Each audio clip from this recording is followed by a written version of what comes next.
key initiatives regarding K through 12, workforce, higher education, all trying to prepare our students for the future. We do have the highest funding ever for K through 12 schools with an increase of $137 per student. $100 million for mental health programs in our schools, which is a $25 million increase over last year's funding, an additional $22.8 million for a total of $1.3 billion in state operating funds for Florida's colleges, and an additional $44.4 million for a total of $2.7 billion for Florida's universities. And we did not increase tuition, which I think is very, very important. Budget also maintains important funding for practical skills-based education opportunities, including workforce initiatives and computer science education, $10 million to cover the cost of training and to provide bonuses to teachers who hold educator certificates or industry certifications in computer science, $10 million for the Pathways to Career Opportunities grant program to establish or expand pre-apprenticeship and apprenticeship programs for high school and college students, $30 million for state colleges through the 2+2 Student Success Incentive Fund and Work Florida Student Success Incentive Fund to help students graduate on time and align career programs and workforce demands and high-wage job opportunities. One of the big initiatives of my first year in office was support for Florida's water resources and Everglades restoration. We sought $625 million to continue the momentum and the progress on those projects. Obviously, we were able to pass a couple very good water resources policy bills, which we will be signing very soon. But the money is important. Got to get the policy right, but you do need some funding. This budget continues the commitment that we made by allocating more than $625 million to restore the Everglades and protect our water resources. And this is 2 years in a row that the legislature has stepped up and really put their money into these key initiatives, and I think ways that the Floridians really appreciate. So we're looking at over $322 million for Everglades restoration, $50 million for springs restoration, $160 million for targeted water quality improvements, $40 million for alternative water supply, and $25 million to combat harmful algal blooms and red tide. We also have a budget that supports the mission of public safety. We are taking steps to fund innovative programs, safer correctional facilities, and evidence-based program for at-risk youth. Specifically, we have $2.3 million to implement the first statewide behavioral threat assessment strategy in the country, more than $54 million to provide a retention pay plan to correctional officers, correctional probation officers, and other security services personnel, $17.3 million to begin transitioning correctional officers from a 12-hour shift to an 8.5-hour shift, and $15 million to fund prevention programs for at-risk youth. We also understand the importance of infrastructure, particularly in a state that has added population. This budget fully funds the DOT work program at $9.2 billion. This is vital funding to increase infrastructure capacity, new highway construction, bridge repairs, and seaport aviation and transit program improvements. The budget also provides $145 million for workforce and affordable housing programs across the state to help working families meet basic housing needs. And of course, this is in addition to the $250 million just announced this week to address affordable housing needs due to the economic downturn caused by COVID-19. So that total amount is more than what was in my budget or what was in the enacted or the legislature's Appropriations Act. The budget puts Florida families first and helps some of our most vulnerable populations. We have an increase in funding for child welfare, over $53 million, to effectuate important reforms to our system to enhance provider accountability and the quality of care a child receives. We've also made it a priority to fight against the national opioid epidemic and substance abuse in general. The budget includes more than $138 million in state and federal funding for the opioid epidemic, another $8 million to continue providing community-based behavioral health services. We also have $8.7 million in new funding to support the Office of Public and Professional Guardianship to help ensure the legal rights of older Floridians are protected and eliminate abuse, neglect, and exploitations of our elderly population. Further, the budget contains more than $97 million to fund the Agency for Persons with Disabilities waiver program that affords people with developmental disabilities the ability to live, learn, and work in their communities. These were difficult circumstances. Had the legislative session been a late session this year, the budget that the legislature produced probably would have looked different than the one that it did, given that the budget was produced right on the cusp of the economic dislocations wrought by the coronavirus pandemic. But I want people to know, particularly those in the legislature, there are obviously things that I vetoed that I think could be good policy. There are specific projects in there that under normal circumstances I would have supported. Obviously, I vetoed some of my own key initiatives. But I think that these steps are necessary in order to make sure that we are still on a stable fiscal foundation. As we get into next year, some of the things that didn't make the cut, if we're looking at a healthier outcome or a healthier progression, then obviously I think we will see a lot of this stuff be back in play. So I appreciate the hard work that folks in the legislature did over these many months.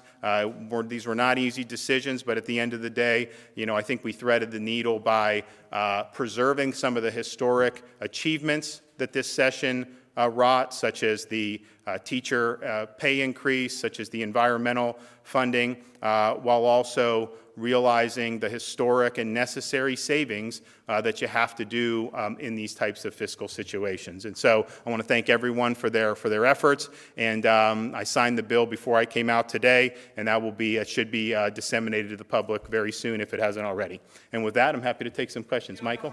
If I might have you, the state's burned up about a third of its reserves and about half of its unemployment trust fund today, as of today. Why didn't you make deeper cuts? Well, look, nobody has ever made more vetoes than I did right here. I don't think they've ever vetoed $1 billion. It's a huge part of the actual budget as well in terms of the general revenue. So we did an awful lot, but we also look and see we have unallocated money that's left over. Obviously the vetoes, obviously budget stabilization. We're going to do agency holdback, which we think will be $750 million. We have different reserves, and then we also have Federal CARES Act dollars. So I'm convinced that we'll be able to weather the storm and do it right. Did you veto the state worker pay raise? I did not. I approved it. Yeah. The pay raise, obviously that was packaged with a bunch of things, including the contributions to the pension system. We want to continue to do that as well. And we were able to make the numbers work. And look, a lot of people have worked very hard over these last 3 or 4 months. I mean, it's been a lot. I know many of our key agencies have been working around the clock. So I thought it was merited. And I wouldn't have done it if we couldn't make the numbers work, but I think we made them work. Yes, sir. What is Florida not getting from the federal government you think we could use? There's been discussion about a second CARES Act package that might be passed in the late summer or early fall. What more does Florida need? Well, look, I think that if they do some type of assistance to the states, I think it'll be, what I've told them is, we were in good shape, but I mean, any issue we had or any state had pre-existing the pandemic, that's not appropriate to do. But if you do look at the loss of revenue, unfortunately, we haven't lost as much as I think was initially predicted. I think it'll be for this fiscal year, the predictions were a lot higher. I think we're going to be even under $2 billion in terms of the last few months. But I think that lost revenue is something that was a result of the national policy in terms of how to do the pandemic. And so if they want to deal with that, obviously I would be supportive of doing it. But I definitely do not think that they should do any pre-existing problem we had before that. We need to figure that out on our own. Governor, did you end up making any cuts to the healthcare side at all, or can you provide top line numbers, things like that? I don't have the exact number, off the top of my head. I mean, there were some provider increases that we approved, and there were some that we went ahead and said that we'll wait till next year. I mean, some of them had already had increases, so it was a mix in terms of that bucket. Say on affordable housing, your description on affordable housing, which you would want it to leave untouched, that trust fund. It sounds like from what you described a moment ago, some of the trust fund money has been diverted into other areas now. It's not been diverted. So we did the $250 million from the CARES, which is kind of the because I really believe pretty much any economic hardship right now is going to be tied to this pandemic. I mean, it's pervasively affected our economy. So I think that that's going to allow them to do, what we would have wanted to do in some instances. But I think that was good. And then the sale program was approved, and so that'll help produce more low-income housing. So you end up having more money than was actually in the budget. And so the sale, or the SHIP, is a reversion back for the balance, but it's not necessarily being spent on anything else. It's trying to save it. Governor, can I follow up on that Medicaid budget? You got a 6.2% hike in federal Medicaid funds. So did you reduce any of the general revenue that was in the state budget in the Medicaid area, given the fact that you got more federal Medicaid money? Well, I mean, not in signing the budget, I mean, but I think we're looking at the increases that we're getting in terms of the FMAP will take some pressure off the general revenue going forward. And yeah, we definitely anticipate that for sure. So you did not veto any general revenue in the Medicaid budget? I don't think so. Yeah, no, I don't think we did. Yep.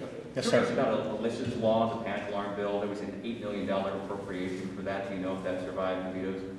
I think it was approved, correct? Yeah, it was approved. Yep. Governor, can you tell us? We did support the nursing home rate increases, yep. I mean, that's been the ground zero for dealing with the pandemic, and it's been tough, and we've obviously provided the bulk of our efforts, or at least a major part of our efforts, have been support those institutions, and so I thought that it was, particularly right now, I thought it made a lot of sense to support that. So Governor, you talked a lot about what you preserved in the budget, including education and environmental programs, but can you go into more detail about what you cut, and particularly your own priorities? So we cut the, I see the Job Growth Grant Fund.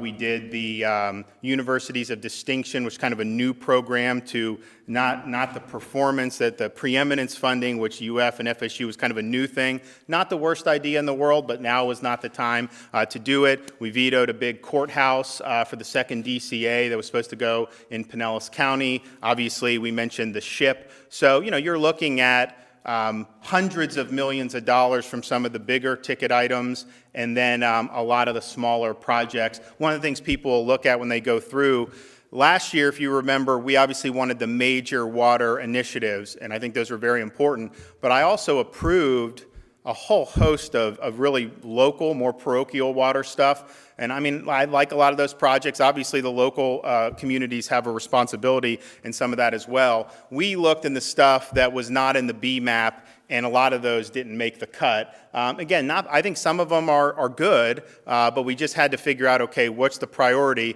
So those are things that if the situation improves, then we'll take a look at it next year. Governor, can I get, Sir. yeah, can I get your reaction to the city of Jacksonville imposing a mask requirement? So we've, advised from the beginning of May about situations where that would be appropriate, but we've left it to the locals to make decisions about whether they want to use coercive measures or impose any type of criminal penalties. We're not going to do that statewide, but, we've wanted to have a collaborative effort with the locals from the beginning. Different areas have handled this differently based on their facts and circumstances, and even today, you see obviously discrepancies throughout the state in terms of the course of the pandemic. So we've worked very closely with Jacksonville, just as we've worked with the folks in South Florida and others, and we're going to continue to do that and support efforts that they think are appropriate in their given jurisdictions. Thanks, everybody. What's that? Is that going to change any thinking on having a convention there? Aren't you? Well, we're just focused on the budget. We're focusing on this. I'm not having